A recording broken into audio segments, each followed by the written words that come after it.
Confession time. Who here likes to go shopping? Fess up, fess up. Okay. Who here likes to go shopping for shoes? Okay, yeah, very good. Now, I confess, I went shoe shopping last week, but I did not have any great desire to be wandering through the Burlington Mall seeking shoe stores. But my search came out of necessity. I'd recently left my dress shoes at the gym, and someone, how shall we say, permanently borrowed them. What someone wanted with my less than fresh sermon-giving shoes, I'll never know, but I was shoeless and didn't feel like preaching in my socks, even though they are holy. Sorry, couldn't resist.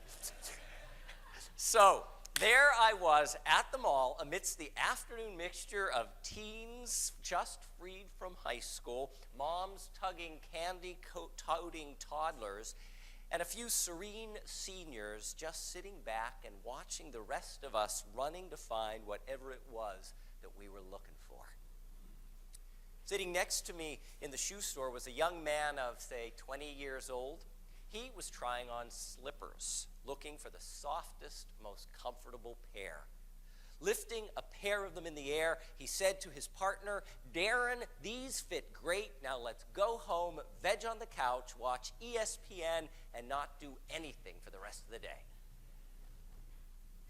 As they walked to the counter to pay, I noticed a young woman lacing up a fierce pair of hiking boots. Bold colors accented their tough exterior. These were heavy-duty hiking boots. They would hold her ankles firm on the toughest terrain.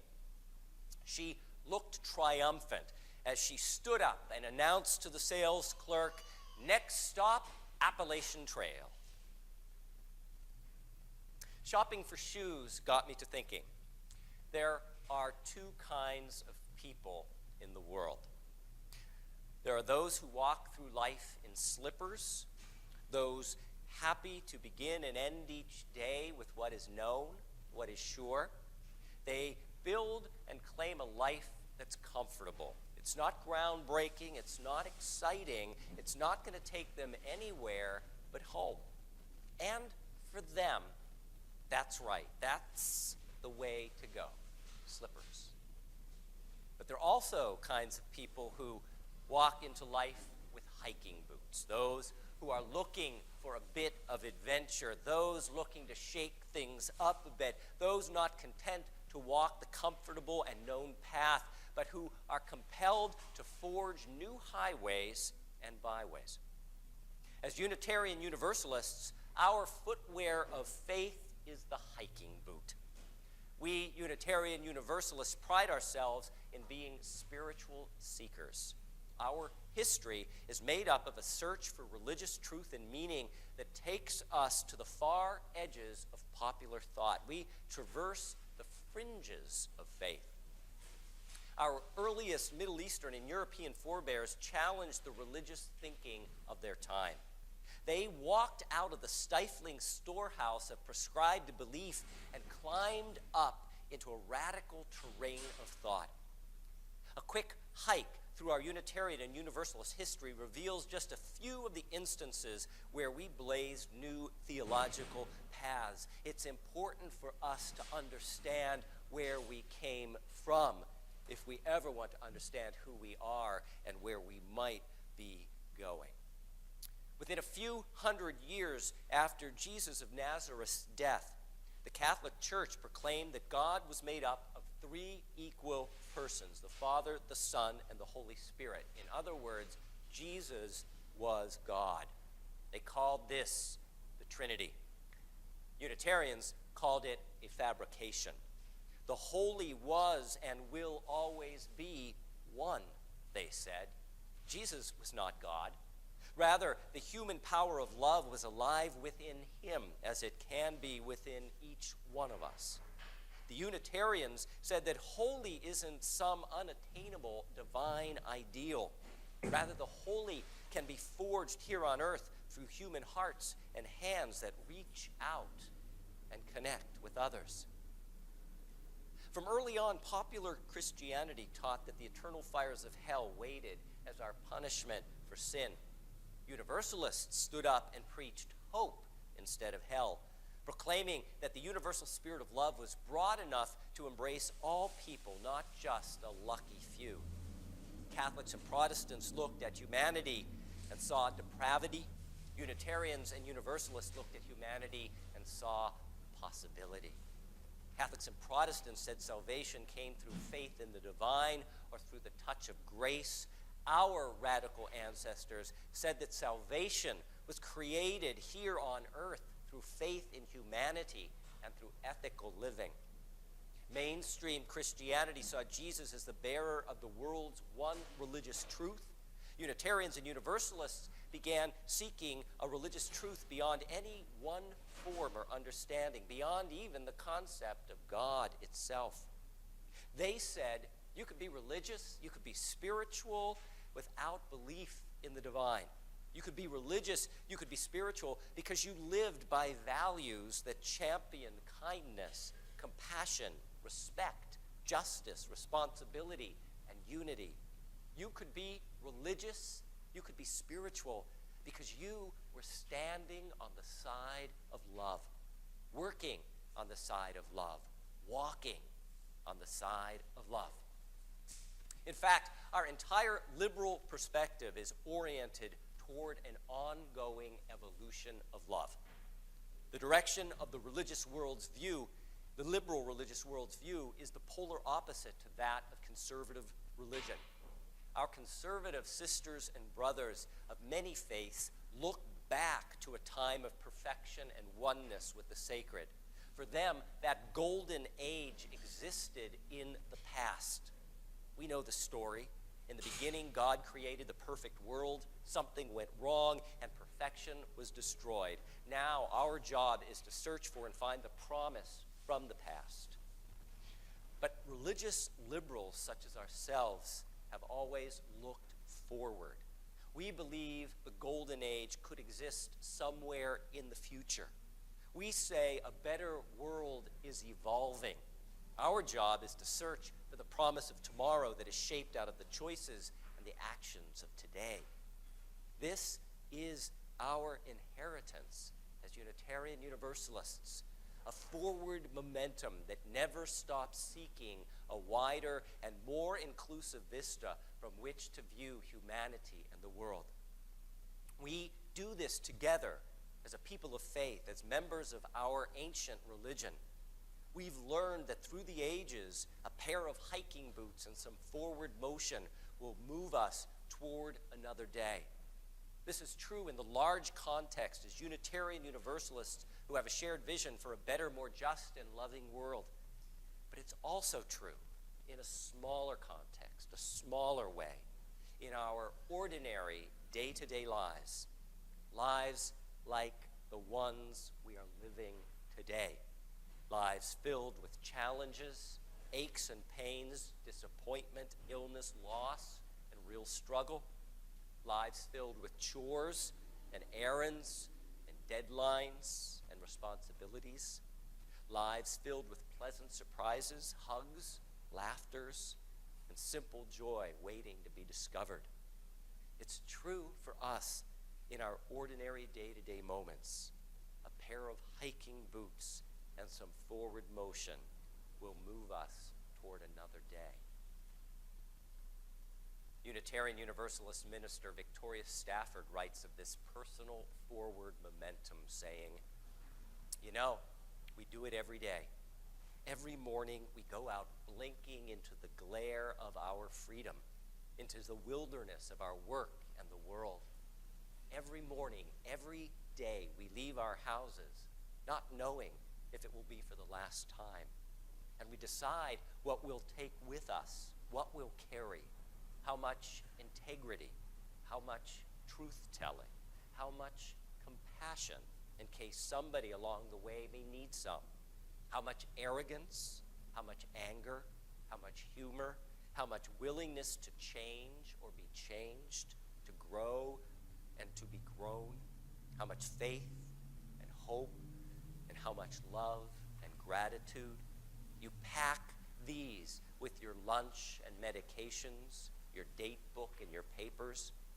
Every day we gather what we think we'll need, pick up what we love and all that we so far believe, put on our history, shoulder our experience and memory, take inventory of our blessings, and we start walking.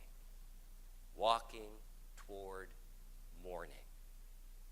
M-O-R-N-I-N-G. Morning. I love that image of us as ordinary people choosing day after day to wake and walk toward morning. It's a beautiful, poetic way of defining our everyday human search for hope and meaning and moving forward. But let's be frank. Sometimes the idea of walking towards anything is an overwhelming one.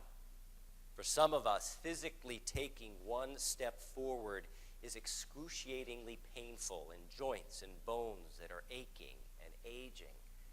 For some of us, physically taking one step forward means struggling with balance and risking a fall we do not want to have.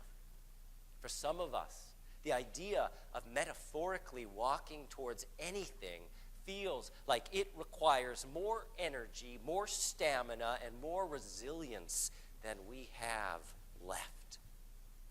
We've all been there, be it because of depression, anxiety, uncertainty, or overwhelm.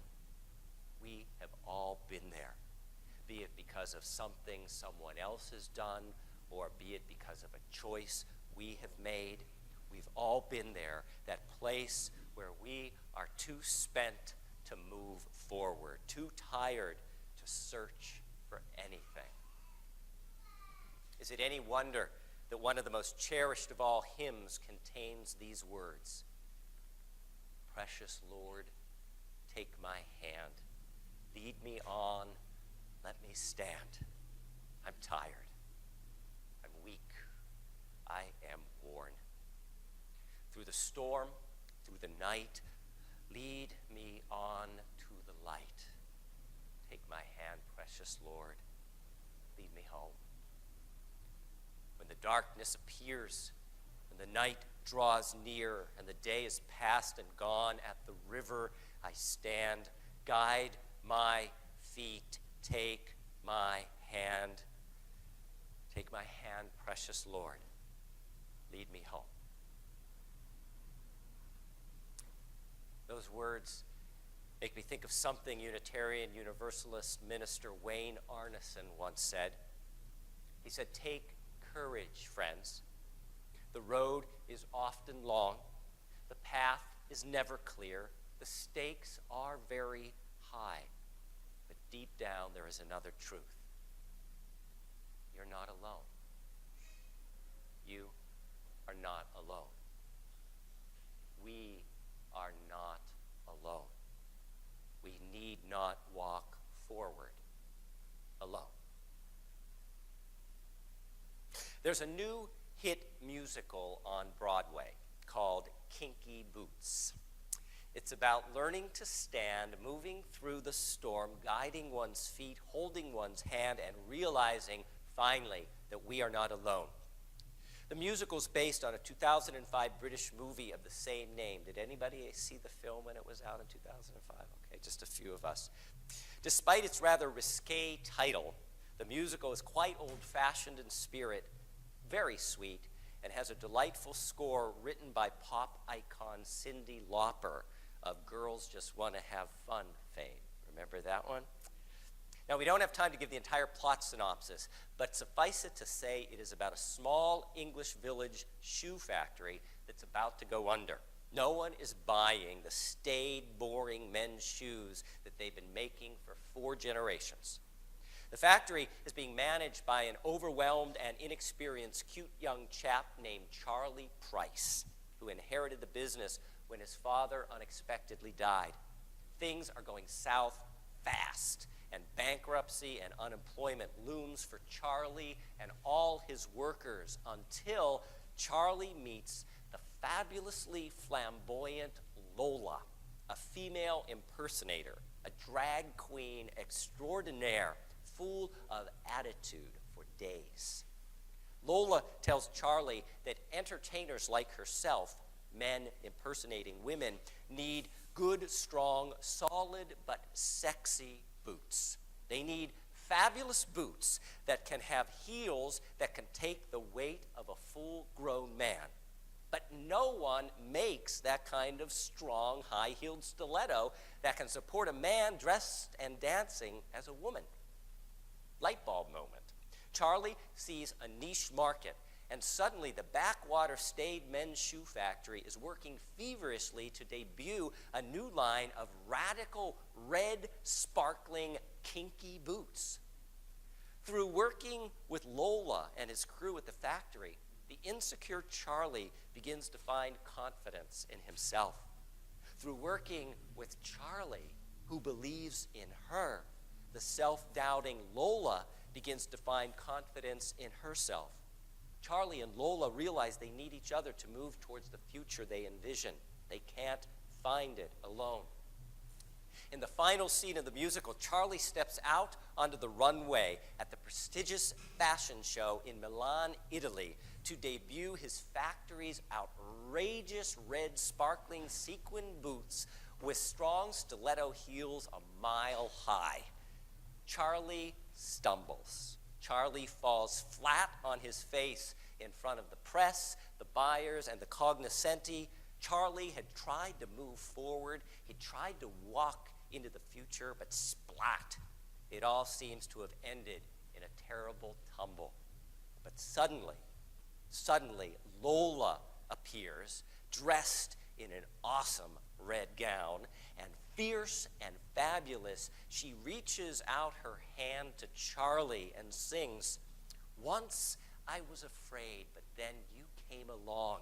You put your faith in me, and I was challenged to be strong. When I lost my way, you were there to see me through. Now let Lola lend some love and do the same for you. Feed your fire to take you higher. We'll light you up like a live wire. We'll celebrate you. We'll elevate you. When you struggle to step, we'll take a helping hand.